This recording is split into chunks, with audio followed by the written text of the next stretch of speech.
नमस्कार, मी दिनेश जोशी, श्री क्षेत्र काणिपनाथ गडमढी येथील ग्रामोपाध्याय. मी तुम्हाला ब्रह्मचैतन्य काणिपनाथ महाराज श्री क्षेत्र मढी येथील माहिती सांगत आहे. सर्वात महत्त्वाचं म्हणजे नवनारायणांनी श्री नवनाथ अवतार धारण केला आहे. श्रीमद भागवतामध्ये नवनारायणाचं वर्णन आलं आहे. त्याचा श्लोक असा आहे, कवीर हरिर अंतरिक्ष प्रबुद्ध पिप्पलायनः आविर होत्रोद्रविरश्चमस कर भाजनः. म्हणजे नवनारायणांनी नवनाथ अवतार धारण केला आहे.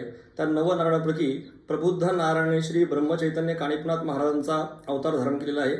ब्रह्मचैतन्य काणिपनाथ महाराजांचा जन्म एका हत्तीच्या कानातून झाला. त्यामुळे त्यांचं नामकरण श्री जालिंद्रनाथांनी काणिपनाथ महाराज असे केलेलं आहे. काणिपनाथ महाराजांनी हिमालयामध्ये जन्म घेतला आणि बद्री केदार येथे 12 वर्षे कठोर तपश्चर्या केलेली आहे. तपस्या केल्यानंतर दीनदलितांचे संपूर्ण कार्य त्यांनी केलेलं आहे आणि नाथ संप्रदायामध्ये त्यांनी शाबरी विद्येचं निर्माण त्या ठिकाणी केलेलं आहे. काणिपनाथ महाराजांनी अनेक त्या ठिकाणी धर्मकार्य केलं आहे आणि धर्माचा प्रचार प्रसार केला आहे. त्यामुळेच आमच्या श्री क्षेत्र मढी येथे 18 प्रगट जातीला दांद त्या ठिकाणी मान दिलेला आहे. ब्रह्मचैतन्य काणिपनाथ महाराजांनी तपस्या केल्यानंतर दीनदलितांचे दुःख दूर केले, गावेगावी त्या ठिकाणी नाथ संप्रदायाचं कार्य केलं. त्यामुळे त्या काळात काणिपनाथ महाराजांचे सर्वाधिक 700 शिष्य होते आणि 700 शिष्यापैकी 9 शिष्यांची 84 सिद्धांमध्ये त्या ठिकाणी गणना केलेली आहे. श्री क्षेत्र मढीचा इथला जो परिसर आहे, पूर्ण बीड, पाथर्डी, अहमदनगरपर्यंत संपूर्ण डोंगर परिसर जो आहे हा गर्भागिरी म्हणून ओळखला जातो. आणि हाच गर्भागिरी पर्वत गोरक्षनाथांनी आपल्या मंत्रांनी त्या ठिकाणी सुवर्ण विटी करता संपूर्ण डोंगर हा सोन्याचा केला होता, म्हणून याला गर्भागिरीचा डोंगर असे म्हणतात. या गर्भागारामध्ये नवनाथांपैकी 4 नाथांच्या संजीवनी समाधी आहेत. त्यापैकी आपल्या मढीमध्ये श्री ब्रह्मचैतन्य काणिपनाथ महाराजांची समाधी आहे. ही समाधी 10व्या शतकातली असून फाल्गुन वद्य रंगपंचमीला काणिपनाथ महाराजांनी संजीवनी समाधी घेतलेली आहे. आमच्या मढीच्या मंदिरापासून साधारणतः 9 किलोमीटर अंतरावरती डोंगरावरती बडे बाबा म्हणजे नवनाथांकी पैकी जे पहिले नाथ होते, प्रथम नाथ श्री मच्छिंद्रनाथ महाराज यांची समाधी आहे. आणि आमच्याच भागामध्ये जवळपास श्री काणिपनाथ महाराजांचे गुरु श्री जालिंद्रनाथ महाराजांची समाधी एवलवाडी आहे. आणि एवलवाडीपासूनच जवळ श्री गहिनीनाथ महाराजांची समाधी, म्हणजे आमच्या भागामध्ये 4 नाथांच्या समाधी असून डोंगरगण या ठिकाणी श्री गोरक्षनाथांचं त्या ठिकाणी तपस्या केलेलं स्थान आहे. तसे गोरक्षनाथांच्या समाधीचा उल्लेख कुठेही नाही, परंतु आपलं गिरनार पर्वत आणि गोरखपूर या ठिकाणी आमच्या डोंगरगण नगर जिल्ह्यामध्ये डोंगरगण आहे. या ठिकाणी गोरक्षनाथांनी तपस्या केलेलं असं स्थान सांगितलं आहे.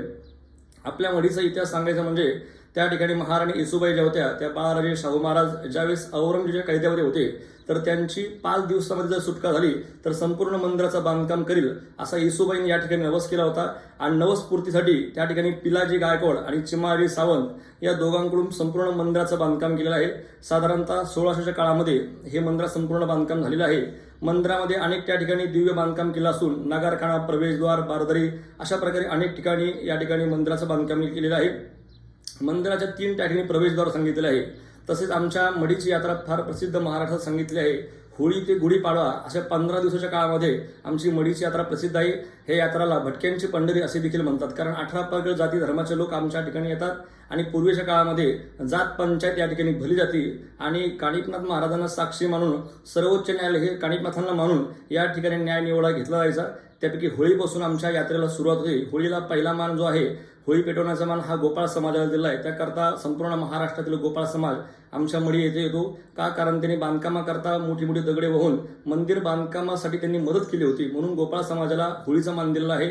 त्याच्यानंतर कैकाडी समाजाला पहिला मानाच्या काठीचा मान दिला आहे, कारण त्या काळात त्यांनी बांबू वगैरे लावून मंदिराच्या बांधकामाला हातभार लावला होता, म्हणून त्या काळामध्ये कैकाडी समाजाला त्या ठिकाणी मानाच्या काठीचा मान दिलेला आहे. त्याच्यानंतर रंगपंचमीला काणिपनाथ महाराजांचा यात्रोत्सवाचा मुख्य दिवस असल्यामुळे संपूर्ण महाराष्ट्रातून 8 ते 10 लाख लोक त्या ठिकाणी रंगपंचमी दिवशी येतात.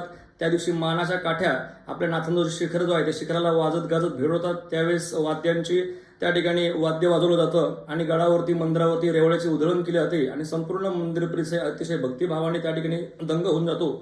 त्याच्यानंतर यात्रेचा पुढचा टप्पा म्हणजे 15 दिवसाचा पुढचा जो दुसरा टप्पा असतो हा फाल्गुन अमावस्येला सांगितलेला आहे. तो दिवस जो आहे तो काणिपनाथ महाराजांचा प्रगट दिन मानला जातो. त्यामुळे त्या दिवशी पूर्ण महाराष्ट्रातले जे नाथ भक्त जे आहेत ते पैठणवरून गोदावरीचं पाणी घेऊन येतात.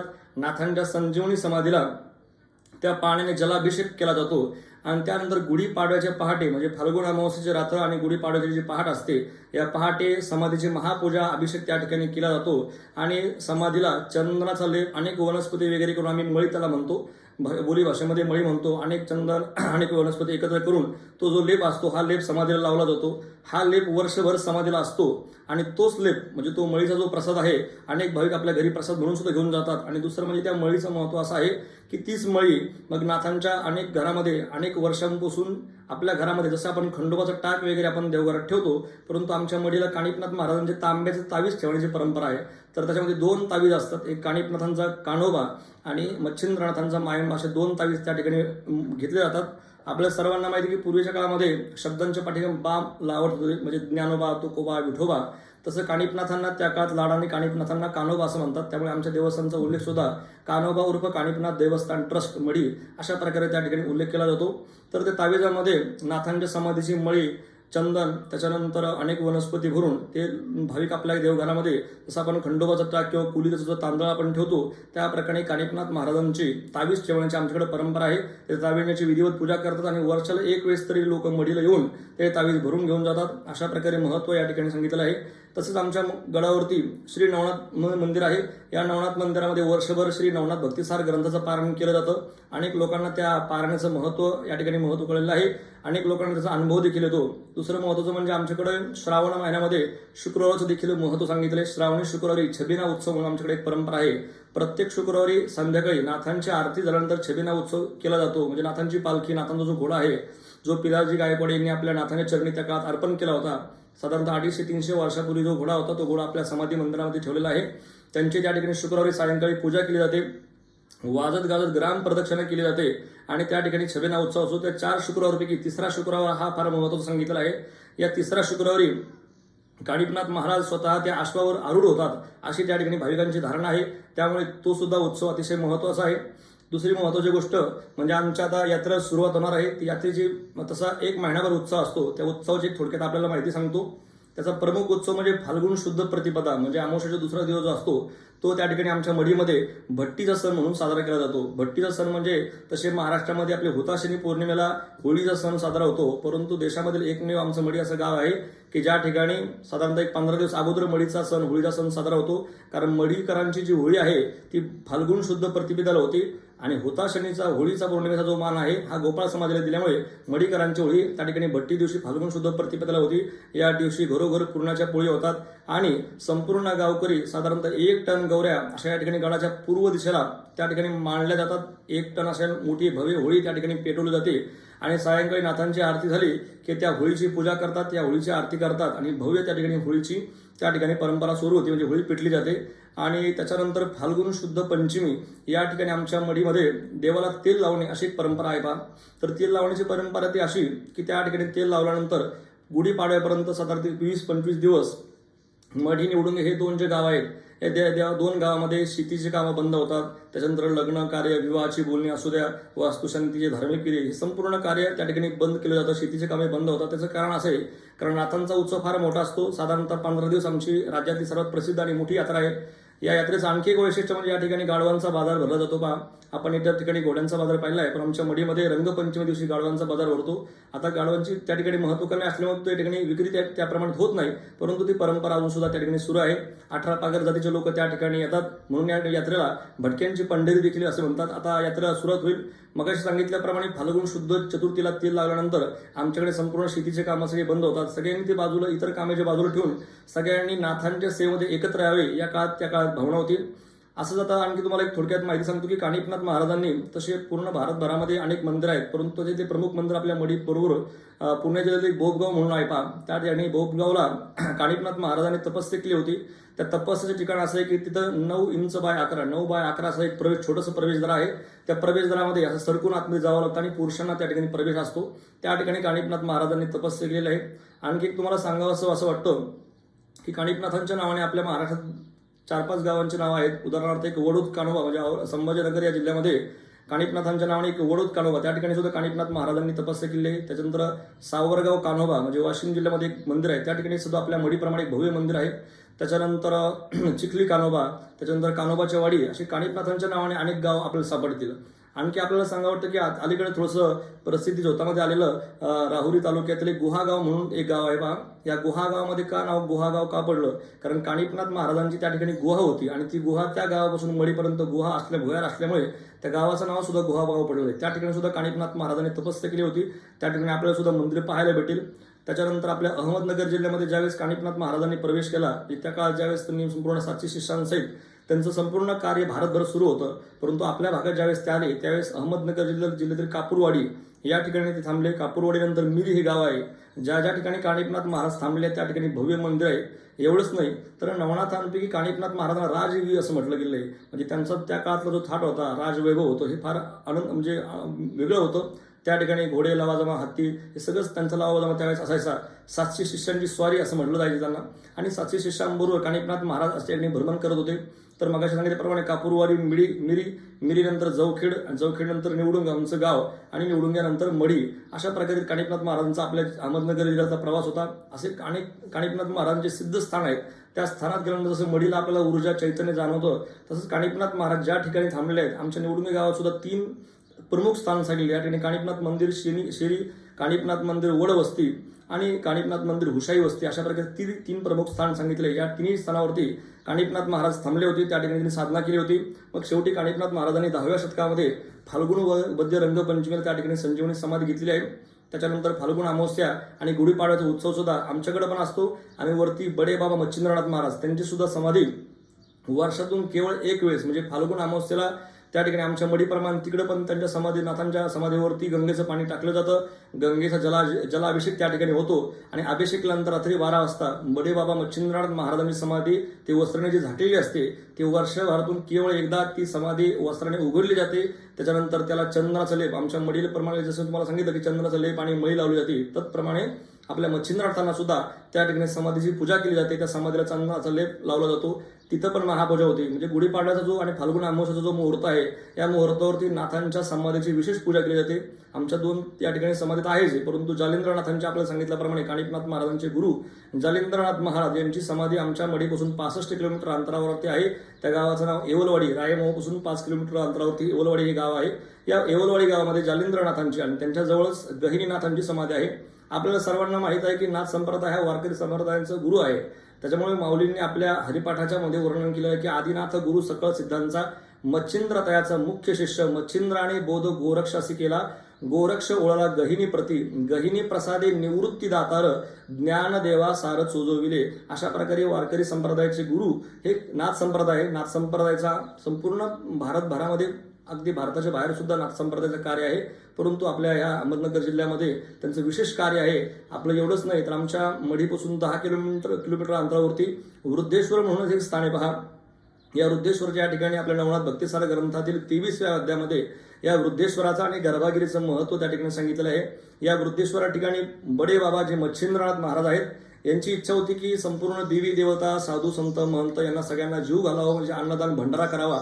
याकरता गोरक्षनाथांनी त्या ठिकाणी श्रीराज्यातून ज्यावेळेस ते बाहेर आले त्यावेळेस त्यांनी एक सोन्याची वीट आणली होती. तेव्हा मग ते गोरक्षनाथ कळलं आणि ते गोरक्षनाथांनी ती सोन्याची वीट फेकून दिली. ती जे सोनईला पडली म्हणून त्या ठिकाणी गावाचं नाव सोनई पडलं. परंतु या गर्भागिरीच्या डोंगरावरती वीट पडली होती. परंतु गोरक्षनाथांनी हा सगळा ते मोह सोडून दिला आणि संपूर्ण डोंगर हा गर्भागिरीचा केला.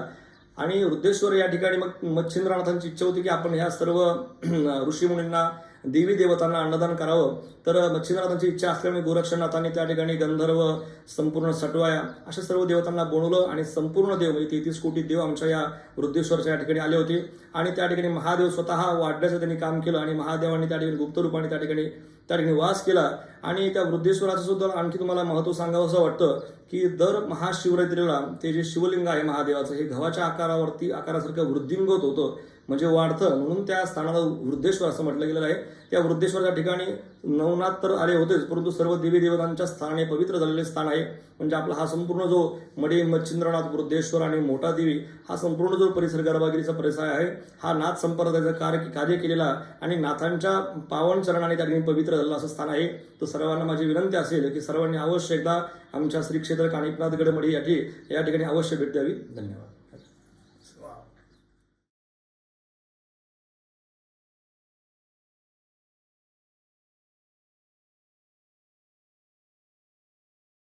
बंद आहे म्हणे, खराब झाली म्हणे.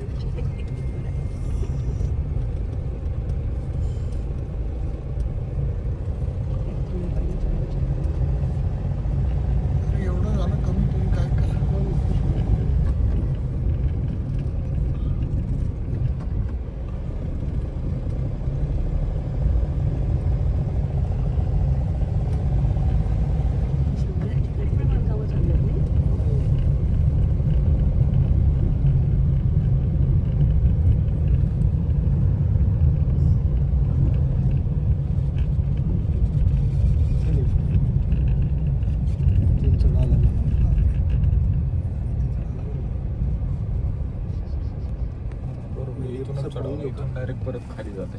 हां, इथून डायरेक्ट खाली जाता येईल.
Dia kita